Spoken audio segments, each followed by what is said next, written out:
Hey, 大家好. What is up? Welcome back. This is Freed's first time. I am Freed. And ever since putting out my best whiskeys of 2021, a lot of people here in China anyway have been reaching out and asking me about this Whisky. So it looks like we're going to do a little bit of a deep dive into her and find out what makes her tick exactly. So I am going to show you my Mortlach.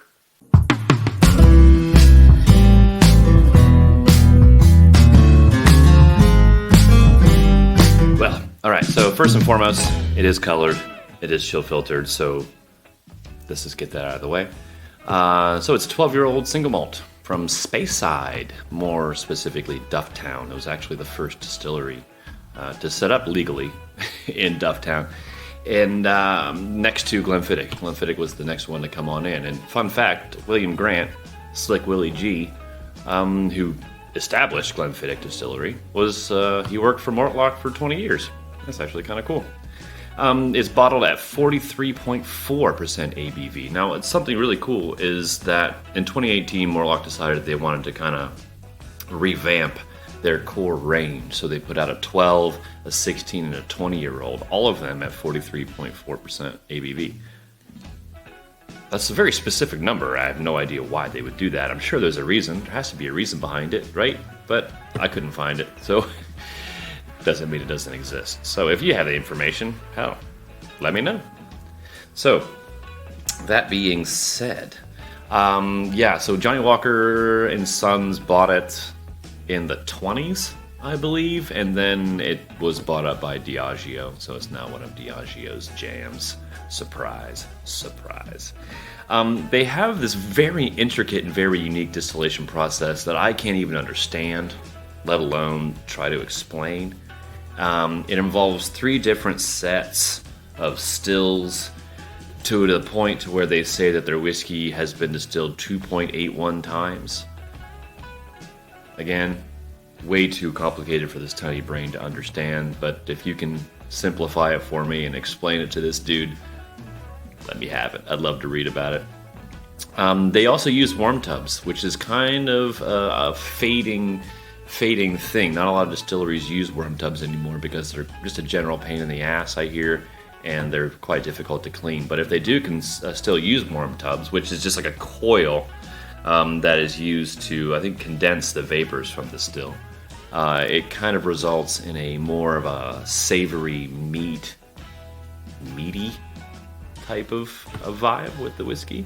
So that's kind of cool. I dig that. I dig they're still doing the old school method, so that's always kind of fun. So let's see. We got the specs. We got a little bit of history. We got some science. All right, you know what? Let's just taste it. All right, let's get on in there. Now, full disclosure, I have let this sit for a while because I do believe in the whole theory of year in the cask, minute in the glass. That's just something that I dig, and I like letting it open up and become its true self. Live your truth, dude.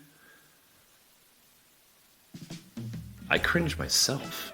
Does anybody else cringe themselves? God bless it. All right, well, here it is. Let's take it on the whiff. Some roasted caramel, toasted caramel, whatever you want to say. I'm getting like some anise, some black licorice type notes into it.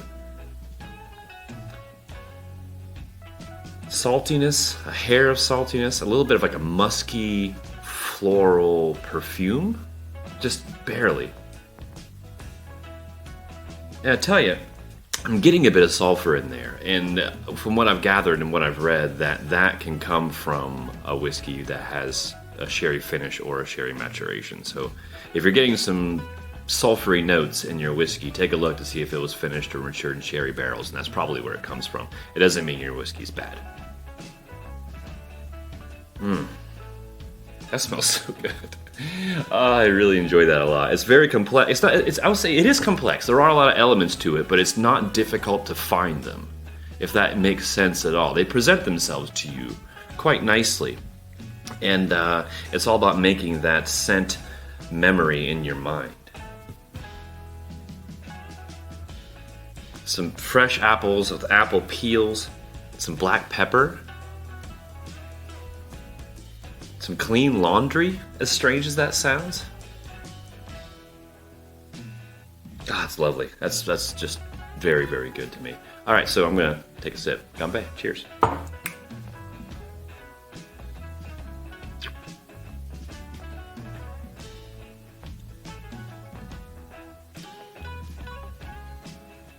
Okay, that sulfury note that I told you came from the sherry barrels, that usually presents itself to me as like a rubbery, almost like a plasticky new toy type of note. That's what I'm getting in the palate. On the nose, it was that very minor, very, very minor sulfur note. But on the palate, it's a little bit more of a pronounced sherry note, which is taking the form of like a rubber, plasticky type thing. Not in an unpleasant way, I assure you. It's quite good, especially once you get used to it. Initially, I can see how it can be a bit strange, but once you get used to it and realize where it comes from, it's really not that bad.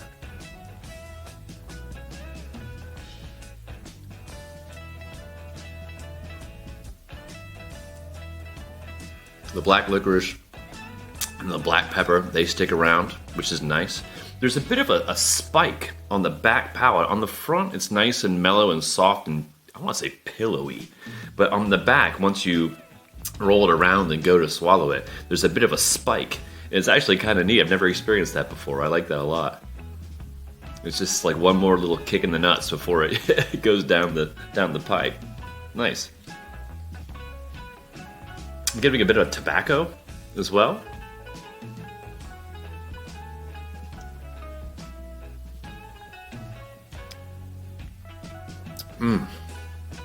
Man. Honestly, full disclosure, if I would guess that is a higher ABV than 43.4. I really would.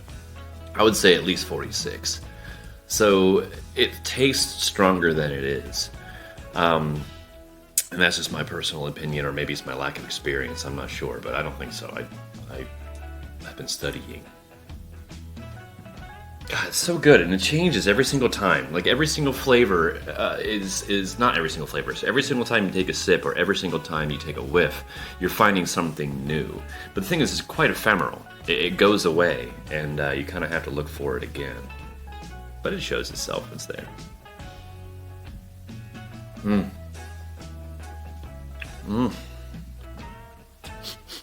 Good again. I took way too big of a drink. I don't know why I do that so often. I think I'm just so excited. And I dig it so much that I just want to chug it, which is just, don't chug it. Don't chug your whiskey. Fun fact from Frito. Don't chug your whiskey. Now, I have not tried this with water yet, so this will be my first time trying it with water. The research I've done says it does bring up the sweetness to it, which I'm kind of looking forward to because I didn't find much sweetness in it to begin with. And not a lot of wood elements as well. So I'm wondering if that will kind of tamp down the other things and bring forth the wood elements and or sweet notes. I am getting more wood now. Phrasing? I don't know if it was just the power of suggestion, but I definitely am.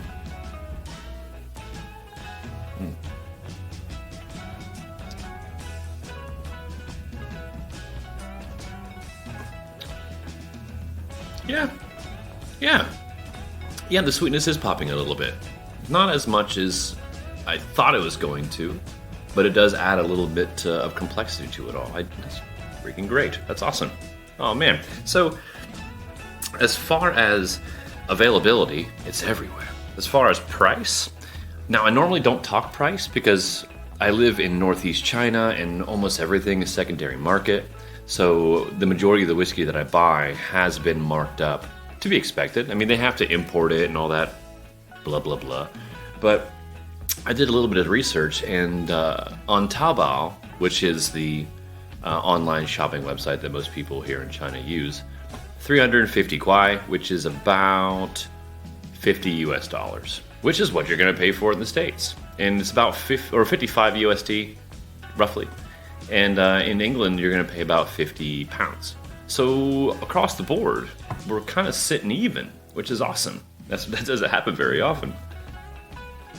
So if you like Glengoyne, if you like Glenfiddich, if you like Glenlivet, spend a couple of extra bucks.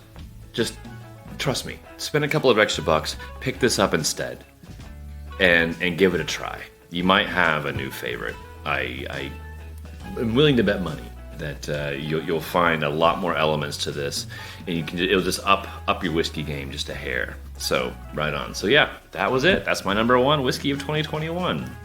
We got it in there a little deeper, loved it strong, and I am just excited to hear what you think. So, have you tried this before?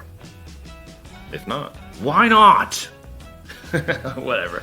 All right, well, take it easy. Thanks for coming, and we'll see you next time.